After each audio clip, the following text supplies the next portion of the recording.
আজকে আমি তৈরি করব মানে মাংসটা ভাজা মশলা চিকেন। তেল গরম হয়ে গেছে, এখানে 1 চামচ চিনি দিয়ে দিলাম, দিয়ে এই পেঁয়াজটাকে দিয়ে দিলাম। পেঁয়াজটাকে একটু লাল করি। এখানে একটা পেঁয়াজ বাটা আছে, দিয়ে দেবো। এখানে 2টো টমেটো পেস্ট করা আছে, সেটাকেও দিয়ে দেবো। দিয়ে এটাকে একটু ভাজবো। পেঁয়াজ টমেটোটা ভাজা হয়ে গেছে, এবার আমি আদা রসুন বাটা দেবো 2 চামচ, দিয়ে এটাকেও একটু ভাজবো। এখানে 800 গ্রামের মতো মাংস আছে। আমি টক দই, 1 চামচ সাদা তেল আর একটু লেবু দিয়ে মেখে রেখে দিচ্ছিলাম আধ ঘন্টা, এটাকে দিয়ে দেবো।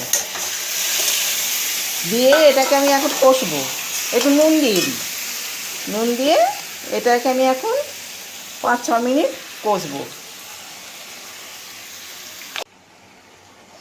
এখানে একটু গুঁড়ো লঙ্কা আছে ঝাল, আর কাশ্মীরি গুঁড়ো লঙ্কা আছে একটু রং হবার জন্য। আর এইটাতে আছে 2টো শুকনো লঙ্কা, একটু জায়ফল, গোটা গরম মশলা, মরিচ আর গোলমরিচ, এমনি কালো গোলমরিচও আছে। এটাকে দিয়ে দিলাম, দিয়ে নাড়াচাড়া করে জল দিয়ে দেবো।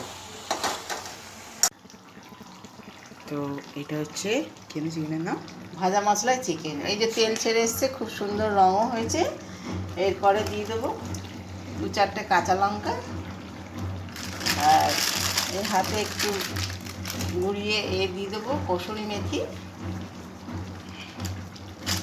আর দিয়ে দেবো 1 চামচ বাটার। দিয়ে এটাকে একটু নাড়াচাড়া করে হয়ে যাবে ভাজা মশলা চিকেন।